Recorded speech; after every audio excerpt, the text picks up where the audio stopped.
ನಮಸ್ಕಾರ ವೀಕ್ಷಕರೇ, ಎಕೆ ನ್ಯೂಸ್ಗೆ ಸ್ವಾಗತ.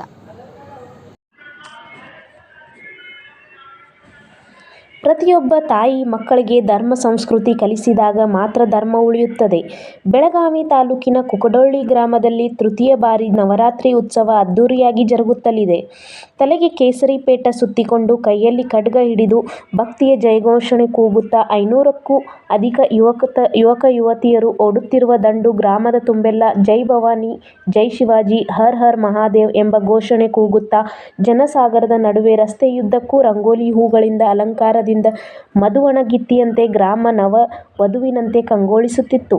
ಸೋಮವಾರ ಜರುಗಿದ ಸಾಯಂಕಾಲದ ಧಾರ್ಮಿಕ ಕಾರ್ಯಕ್ರಮದಲ್ಲಿ ಜ್ಯೋತಿಬಾ ಮಾರುತಿ ಕಡ್ಕಳಿ ಮಾತನಾಡಿ, ಪ್ರತಿಯೊಬ್ಬ ತಾಯಿ ಮಕ್ಕಳಿಗೆ ಧರ್ಮ ಸಂಸ್ಕೃತಿ ಕಲಿಸಿದಾಗ ಮಾತ್ರ ಧರ್ಮ ಉಳಿಯುತ್ತದೆ.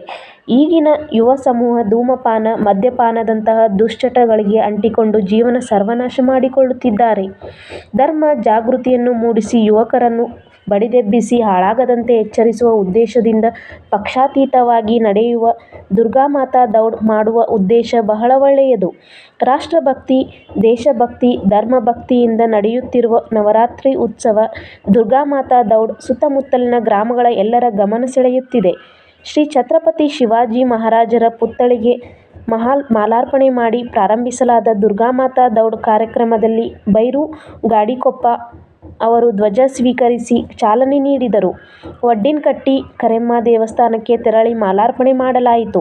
ಕುಮಾರಿ ರಾಣಿ ವಿಠ್ಠಲ್ ದೇವಲತ್ತಿ ದೇವಿಯ ಭಾವಚಿತ್ರವನ್ನು ಹಿಡಿದುಕೊಂಡು ಗ್ರಾಮದ ತುಂಬೆಲ್ಲ ಸಂಚರಿಸಿ ಗ್ರಾಮದ ಎಲ್ಲ ದೇವಸ್ಥಾನಗಳಿಗೆ ತೆರಳಿ ಭಕ್ತಿಯಿಂದ ಜೈಘೋಷ ಕೂಗುತ್ತಾ ಎಣ್ಣೆ, ಕರ್ಪೂರ, ಹೂಮಾಲೆ ನೀಡಿ ಗಣೇಶ ದೇವಸ್ಥಾನದಲ್ಲಿ ಕಾರ್ಯಕ್ರಮ ಮುಕ್ತಾಯಗೊಂಡಿತು. ಗ್ರಾಮದ ಎಲ್ಲ ಗೆಳೆಯರ ಬಳಗದವರಿಂದ ಪ್ರತಿದಿನ ಮುಂಜಾನೆ ಎಲ್ಲರಿಗೂ ಅಲ್ಪೋಪಹಾರದ ವ್ಯವಸ್ಥೆ ಮಾಡಲಾಗುತ್ತದೆ. ವರದಿ ಮಾರುತಿ ಸಾರಾವರಿ, ಕುಕಡೊಳ್ಳಿ.